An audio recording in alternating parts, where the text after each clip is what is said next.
Bonjour, le Café du Commerce est toujours là pour vous accueillir en fin de semaine et aujourd'hui, nous allons parler de l'information, un sujet qui intéresse tout le monde, à commencer par les politiques. Tristan Fauveau, secrétaire fédéral du Parti Socialiste pour le Finistère. Vous, alors maintenant, vous êtes sur une liste, mon cher Pierre-Yves Cadalin. Vous n'êtes pas seulement le représentant de la France Insoumise, mais vous êtes aussi dans la liste Union Populaire. Oui, conduite par Manon Aubry pour les élections européennes du 9 juin. Je le dis, parce que tout le monde n'a pas la date encore en tête. Absolument. Alors, nous avons Sandrine Lefeur. Vous êtes toujours députée Renaissance. Bonjour. Et Bertrand Cousin, un dinosaure de la vie politique brestoise, puisqu'il fut député des Côtes-d'Armor à l'époque. C'était le RPR à l'époque, puis député dans le Finistère, dans la circonscription de Brest, laquelle d'ailleurs, je ne sais plus. Brest-Centre. Brest-Centre. Vous avez surtout fait une longue carrière dans la presse. Vous avez été secrétaire général de France 3, directeur du service juridique et technique de l'information qui dépendait de Matignon. Vous avez été à la SOC Presse avec Robert Hersan. Et donc, voilà, je ne sais pas ce que j'oublie. Vous êtes aussi, vous avez été maître du Conseil d'État. Et comme nous allons parler des États généraux de l'information, vous pourrez nous donner quand même quelques éclairages un peu techniques sur la question. Ces États généraux, Tristan, ils sont commencés, ils ont été lancés à l'initiative du président Macron. Et Christopher Baldelli, donc, qui est le président de Public Sénat, doit remettre ses conclusions avant l'été. Est-ce que vous en attendez quelque chose? Parce que parfois on dit c'est un peu une usine à gaz. Ce qui est certain, c'est que la démarche, dans son principe, je crois que ça avait été annoncé dans le programme du président de la République au moment de la présidentielle 2022, c'est une démarche qui peut apparaître intéressante. Là où moi ça me gêne un peu, c'est que, comme souvent dans les grands raouts participatifs qui sont organisés par l'Élysée, on a un petit peu du mal à sortir de l'état brumeux. La ministre de la Culture, Rima Abdul-Malak, avait annoncé que ce ne serait pas un grand soir législatif. Or, clairement, il y a des besoins. On a changé complètement d'époque en matière d'information et de communication. Je pense que Bertrand Cousin ne me dira pas l'inverse. On a des sujets qui clairement structurent le débat public, la question des fake news, de la lisibilité, de la fiabilité de l'information. Il y a un droit d'informer, mais il y a un droit à être informé également pour les citoyens. Et puis la question de la mainmise des grandes fortunes sur un certain nombre de groupes de presse, qui me semble être une préoccupation aujourd'hui qui est régulièrement mise sur la place publique. Et qui pose le problème de l'indépendance et du pluralisme. Vous avez fait un exposé de Sciences Po parfaitement bien synthétisé. Bertrand Cousin, vous avez été un professionnel de l'information pendant des années. L'information s'est profondément transformée, notamment sous l'influence des GAFA, c'est-à-dire Apple, Amazon, Facebook, Google, etc. C'est une révolution culturelle. Comment est-ce que quelqu'un de votre génération, je ne veux pas insister non plus trop inélégante là-dessus, mais comment vous vivez cette transformation? J'imagine que vous continuez à vous informer beaucoup. Oui, mais ce que je voudrais dire, c'est que on parle beaucoup de la pluralité des médias et que chaque média a les problèmes de CNews avec Reporters sans frontières. On va en parler de ça, oui. Moi, si vous voulez, j'ai une vision assez claire là-dessus. Vous avez des médias qui portent un drapeau. Hein, l'Humanité, le Figaro, Libération, ce sont des médias qui ont un parti pris. Bon. En tout cas, un engagement idéologique. Un engagement idéologique, et il ne faut pas commencer à leur chercher des poux dans la tête. Alors, mais le problème se pose pour le service public. Les télévisions ou les télévisions qui sont soumises au renouvellement de leur fréquence, d'ailleurs, en ce moment. Oui. Hein, il y a tout un débat sur CNews à cause de ça. Et donc là, il y en a qui disent qu'il faudrait donner dans un média, sur Antenne 2, par exemple, ou France Inter, un temps de parole équivalent à leurs résultats électoraux. Alors là, il y a les européennes, il y aura temps pour C'est ce qu'on a connu en Italie, le système de la lotisation à une époque, c'est-à-dire qu'en fait, c'était attribué aux différents partis. En fonction de leur impact populaire. Ouais. Difficile à mettre en œuvre tout de même. Oui. Sandrine Lefeuer, vous êtes proche de la majorité présidentielle, vous en faites même partie. Comment vous positionnez dans ce débat posé par CNews sur l'émergence d'une chaîne finalement conservatrice, un peu à l'exemple de Fox News aux États-Unis, qui a quand même eu de grandes conséquences, qui a bouleversé le paysage médiatique, qui est en train d'égaliser, voire même de dépasser BFM TV.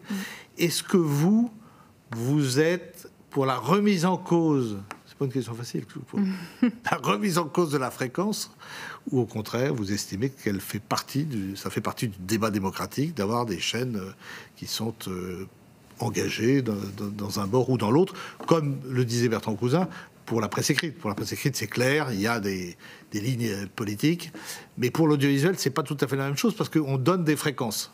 Ce qui me dérange un peu plus dans ce débat global sur l'état général de l'information, c'est les constats qu'on peut en faire sur les fake news et l'ingérence étrangère surtout.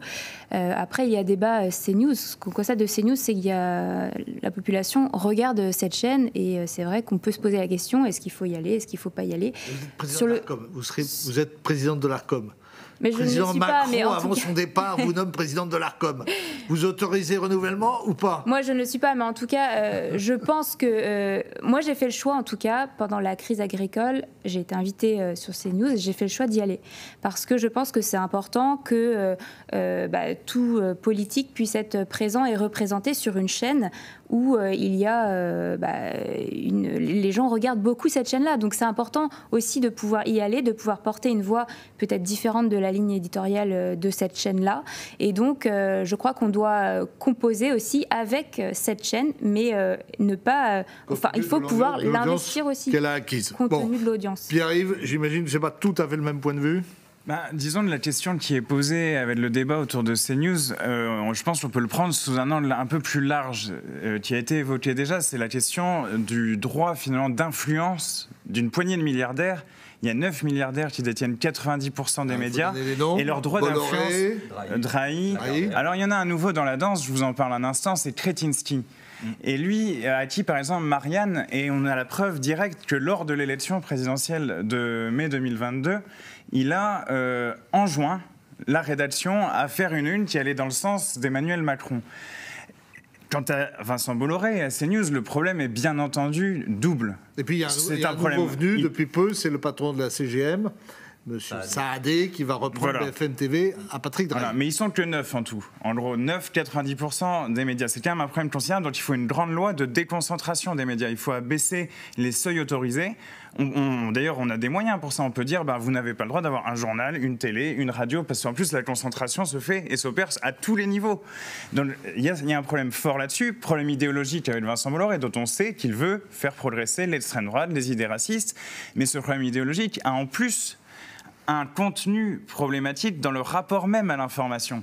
Car qu'est-ce qui est en jeu dans l'attribution de la fréquence à CNews? C'est de savoir s'il s'agit ou non d'une chaîne d'information. C'est bien cela, en fait, les fréquences attribuées doivent informer. Et je vous invite à écouter l'audition d'un certain nombre de personnes de CNews qui ont été auditionnées à l'Assemblée. Il y a eu pas mal d'auditions qui ont beaucoup fait parler. Et qui ont permis de voir qu'à certains moments, les faits s'échapper complètement en plateau. C'est-à-dire, par exemple, quelqu'un en plateau de Pascal Praud a minorisé de façon complètement intolérable le ghetto de Varsovie et l'atrocité qui s'y est passée. Et Pascal Praud dit vous savez, mes émissions sont tout de même un peu longues, je n'ai pas eu le temps de rectifier. Donc là, il y a un problème de déontologie journalistique et qui s'ajoute au problème plus général de propriété des médias. Pour le pluralisme démocratique, je pense qu'il faut vraiment tourner la page de cette concentration des médias. Mais c'est plus facile à dire qu'à faire parce que vous-même, Bertrand Cousin... Quand on gagnera, vous verrez. Vous l'avez vous-même vécu, vous étiez dans le groupe Persan, les socialistes arrivés au pouvoir, Georges Filiou était ministre de la Communication, ont tenté de faire des lois anti-concentration et ils ont échoué. Oui. Alors, si vous appliquez votre raisonnement au secteur public... Oui. Au secteur public, je pense que le président de la République a beaucoup trop d'influence sur les nominations à la fois dans la radio et dans la télé. Donc là aussi, il faut déconcentrer le pouvoir, ça j'en suis d'accord. Toutes les chaînes publiques, radio ou télévision, sont sous l'influence de l'État. Alors, il y a effectivement ce débat du pluralisme, puisque, en gros, si j'ai bien compris, on dit la presse écrite, elle peut avoir un engagement, il y a des aides à la presse, on pourra en discuter tout à l'heure, mais elle peut avoir une ligne éditoriale. En revanche, les fréquences, elles sont données par l'État, et donc il faut assurer un minimum de pluralisme. Vous contestez que ce pluralisme existe, au-delà des erreurs factuelles qui sont faites sur des sujets importants, mais l'argument des gens de CNews, de l'équipe de CNews, c'est de dire vous nous reprochez le manque de pluralisme. En gros, vous nous reprochez d'être un média, sinon d'extrême droite, du moins néoconservateur. Mais à France Inter, est-ce qu'il y a vraiment du pluralisme? Est-ce qu'on n'est pas dans le politiquement correct et dans une espèce de mainstream de gauche bien pensante? Vous avez votre chronique Tristan à France Fauveau. Inter, Monsieur Couillurier. Comment? Vous avez votre chronique à France Inter, je crois. J'ai travaillé à France Inter, j'ai collaboré à CNews, je vais là où on m'invite. Mon principal employeur, ça reste le Télégramme. Non, mais ça démontre l'ouverture d'esprit de France Inter. Il y a, à mon avis, deux sujets distincts. Il y a celui de la concentration des médias, mais qui n'est pas un sujet simple, parce que les grands groupes qui sont propriétaires des grands titres de presse ou de télévision assurent aussi une forme de pérennité financière pour ces grands titres de presse. Vous faites bien de le dire. Mais là où je nuance, c'est que derrière le financement... Il y a une crise de la presse. Et derrière le financement des grands groupes, il y a la question de la ligne éditoriale et des rédactions.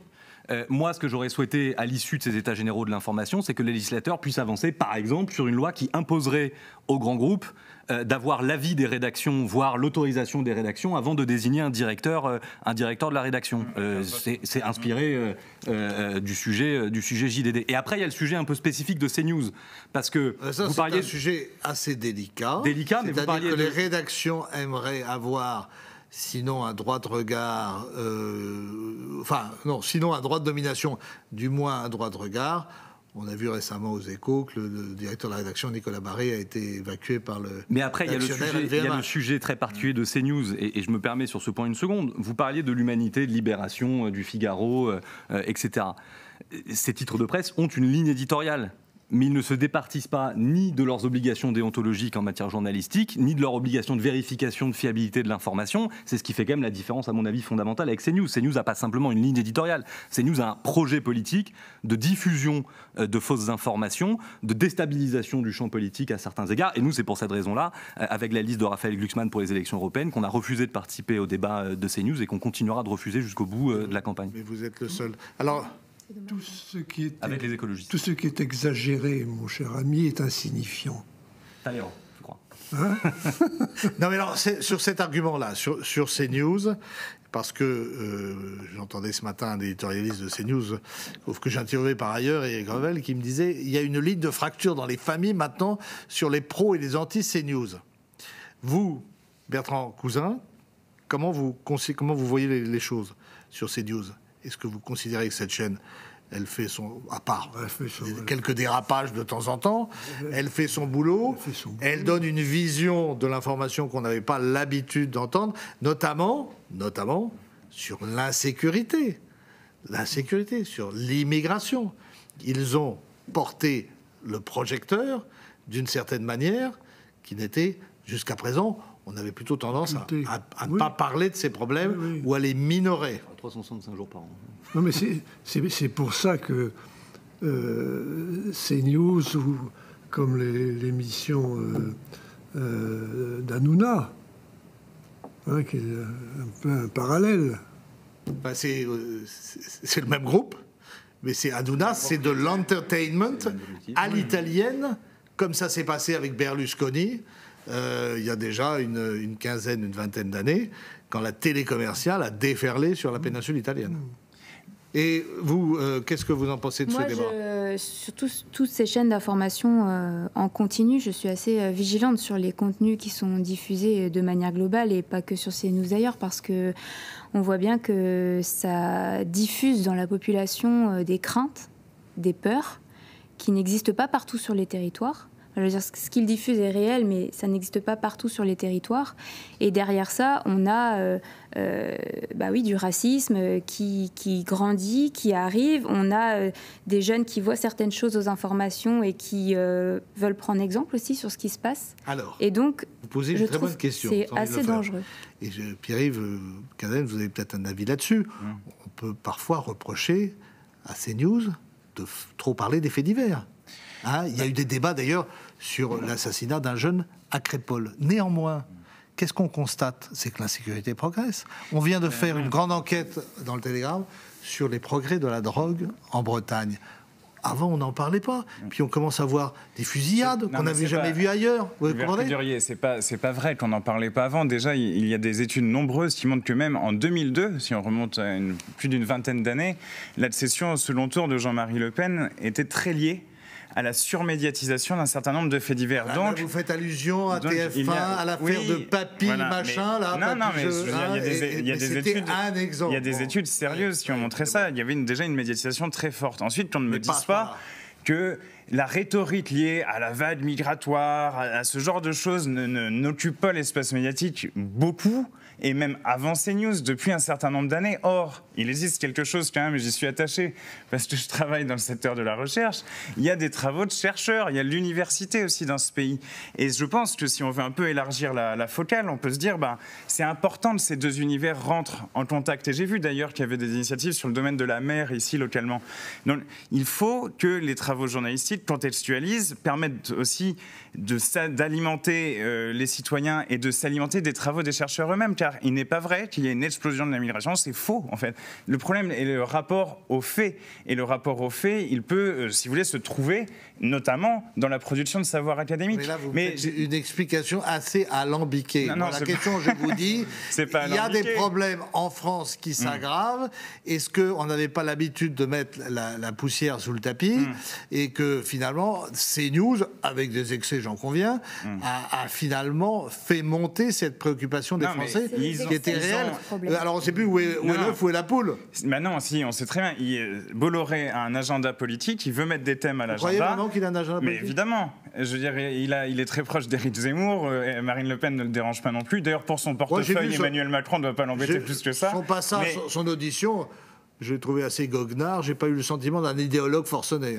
Oui, mais enfin, il a quand même des idées. Il peut parler comme il l'entend. Mais l'idée générale, si vous voulez, c'est qu'il y a un agenda politique dont des thèmes sont mis à l'agenda. Pourquoi ? Par exemple, n'y a-t-il pas une chaîne d'infos en continu qui passe son temps à dire, parce que c'est vrai que le travail paye de moins en moins, que le changement climatique est une menace à long terme pour les conditions même de vie de l'espèce, etc. Pourquoi la France Insoumise n'a pas sa chaîne ? Pourquoi vous ne créez pas votre chaîne ? Déjà, il y a une chaîne qui s'appelle le Média TV, qui est relativement proche. Mais ce que je veux dire, c'est que l'idée, c'est qu'il y a d'un côté des médias d'opinion, de l'autre des médias d'information. Il faut quand même bien tenir sa ligne, mais évidemment... C'est jamais très simple de faire le partage. Mais le débat est ouvert, c'est pour ça que c'est bien. D'ailleurs, il y a les états généraux de l'information, mais il y a aussi les états généraux de l'information des médias indépendants qui se sont tenus en novembre dernier. Et je vous invite à regarder sur Internet leurs propositions. Je ne sais pas si vous y étiez, mais en tout cas, il y a des propositions très intéressantes pour rémunérer. Il y a eu un débat il y a 8 jours à Morlaix là-dessus. Oui, pour rémunérer mieux les pigistes aussi. Par exemple, parce qu'ils sont mal payés. Enfin, il y a aussi la condition de production du journalisme. Monsieur Cadelen disait le pire dérèglement de l'esprit est de voir les choses telles qu'on voudrait qu'elles soient et non pas telles qu'elles sont en effet. Alors je rebondis là-dessus, Tristan Fauveau. Je rebondis là-dessus, sur la phrase de Bertrand Cousin. Est-ce qu'il n'y a pas quand même dans ce pays qui est gouverné par la gauche depuis 1981, alors vous avez... Il y a eu des parenthèses un peu longues. On peut quand même dire qu'Emmanuel Macron, il y a eu quelques cohabitations, mais on peut dire quand même qu'Emmanuel Macron est le fils illégitime de François Hollande. Oui, puis Hollande, bon. Est-ce qu'il n'y a pas un refus finalement de l'émergence d'une idéologie conservatrice qui progresse dans l'opinion? On voit les scores du Rassemblement national. Est-ce que c'est pas ça qui crée une forme de panique et d'énervement à l'égard de CNews?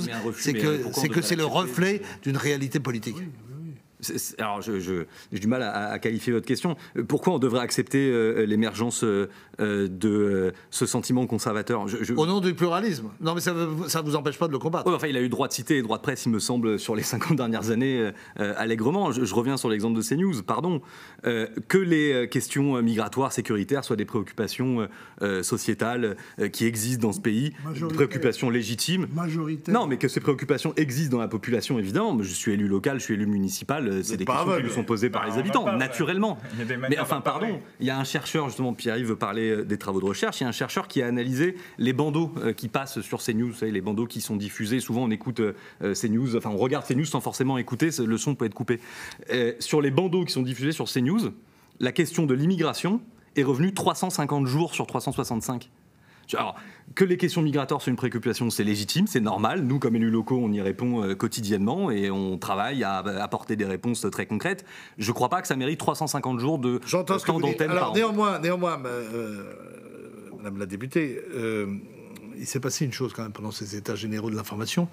Il y a un garçon que nous apprécions qui s'appelle Christophe Deloire, président de Reporters sans frontières, qui a saisi le Conseil d'État pour que le Conseil d'État saisisse l'Arcom au nom du pluralisme et remette en question finalement la fréquence de CNews. Il a été finalement accusé d'engager un combat politique et depuis, il s'est effacé au profit de Bruno Patino, qui est le président d'Arte, qui a repris la codirection des États généraux de l'information avec Christopher Baldelli, le patron de Public Sénat, et il était chez vous à Morlaix, donc il y a 8 jours, pour en parler. C'est quand même une évolution qui montre que on peut critiquer ces news, mais il faut un minimum quand même d'honnêteté dans le débat, non ? Mais je crois, oui, vous avez raison, mais je crois que ce qui est intéressant globalement dans ces états généraux de l'information, c'est qu'il y a quand même une consultation territoriale. On le voit à Morlaix, il y a 8 jours, on a eu une conférence sur ce sujet. Il y a partout en France des conférences, des échanges avec 5 groupes thématiques notamment qui se forment sur ces sujets-là. Et donc, notre façon de fonctionner à nous depuis 2017, c'est bien d'avoir un travail au Parlement avec les commissions d'enquête, les missions d'information, etc. D'avoir une consultation citoyenne sur le terrain, les territoires que tout à chacun peut animer. Et ensuite, de pouvoir faire des propositions et des remontées. C'est ce qu'on va pouvoir faire à l'été 2024. Mais encore une fois, je voudrais juste préciser qu'il y a évidemment le levier législatif pour pouvoir agir, mais il n'y a pas que le levier législatif, il y a aussi les leviers réglementaires pour pouvoir agir et pour pouvoir aller souvent plus vite que les volets législatifs. Donc il faut vraiment qu'on avance sur ces sujets-là. Mais juste, je voulais rebondir sur ce qui a été dit. On dit que les médias, c'est eux qui, quelque part, font le sujet des gens, avec la montée des inquiétudes sur l'immigration, etc. Mais est-ce que on ne devrait pas avoir les choses différemment? C'est-à-dire sur l'écologie, effectivement, ça a été prouvé que l'écologie n'est pas assez présente, les débats sur l'écologie n'est pas assez présente dans les médias. Est-ce que si les médias ne parlaient un petit peu pas plus d'écologie, eh bien, il y aurait cette notion et cette appréhension de l'écologie qui serait beaucoup plus présente. Le danger des réseaux sociaux tels qu'on le perçoit aujourd'hui, c'est qu'effectivement, chacun parle dans son couloir et que le débat collectif est beaucoup moins fréquent. Et Bertrand Cousin, on a vu quand même que la presse a été largement pillée par les GAFA, à tel point que la presse estime devoir obtenir en retour des royalties.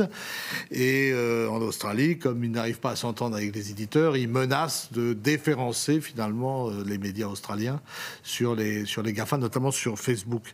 Qu'est-ce que vous pensez de cette évolution? Est-ce qu'à un moment donné, la presse, parce que le combat est un peu inégal, va pouvoir reprendre la main sur ces GAFA? On voit même qu'à la Maison-Blanche, parce qu'il y a un enjeu pour les élections américaines, c'est les jeunes. On voit que les influenceurs ont droit de citer, ce qui n'a jamais été le cas. Les médias qu'on peut considérer comme traditionnels, ils ne sont pas marginalisés, mais ils sont durement concurrencés par Facebook, Instagram, etc., etc. Je veux dire, l'information de la majorité de la population passe maintenant par les réseaux sociaux, par TikTok, qui a pris une importance considérable chez les jeunes. Et je voudrais juste conclure là-dessus, puisqu'on arrive à la fin de l'émission, avec les fake news qui pullulent, l'agressivité des Russes dans le contexte géopolitique actuel. Aujourd'hui, est-ce que vous pensez qu'il faut interdire, par exemple, RT russe, la chaîne russe a été interdite. Comment est-ce qu'on peut contrecarrer cette propagande qui s'insère même dans les campagnes présidentielles ? Le grand problème, Rudyard Kipling disait la première victime dans une guerre, c'est la vérité. Et il faut prêter une attention toute particulière dans tous les conflits qui nous entourent, que ce soit au Congo, le conflit israélo-palestinien ou le conflit entre l'Ukraine et la Russie, à tâcher, en tant que citoyen, de bien s'informer. Et il y a là-dedans d'ailleurs un rôle de l'éducation aux médias. Vous savez, ici à Brest, il y a des associations qui ont perdu leur subvention du fait du préfet. Eh bien, ils font des ateliers d'éducation aux médias. C'est important parce qu'ensuite, on comprend davantage. Et puis, si vous voulez, sur ces contextes internationaux, les enjeux sont très complexes. Là, j'invite, je ne sais pas pour faire de la pub à un concurrent, mais à lire Le Monde diplomatique, parce que dedans, il y a des chercheurs aussi qui donnent un éclairage qui permet de prendre du recul. Merci à vous. On vous réinvitera tous pour reparler de ce débat, parce qu'il est quand même assez complexe et assez diffus. On se retrouve la semaine prochaine. On n'a pas parlé mais on n'a plus le temps d'en parler, malheureusement. On se retrouve la semaine prochaine dans le Café du Commerce. Et portez-vous bien en attendant. Merci à vous. Pour tous.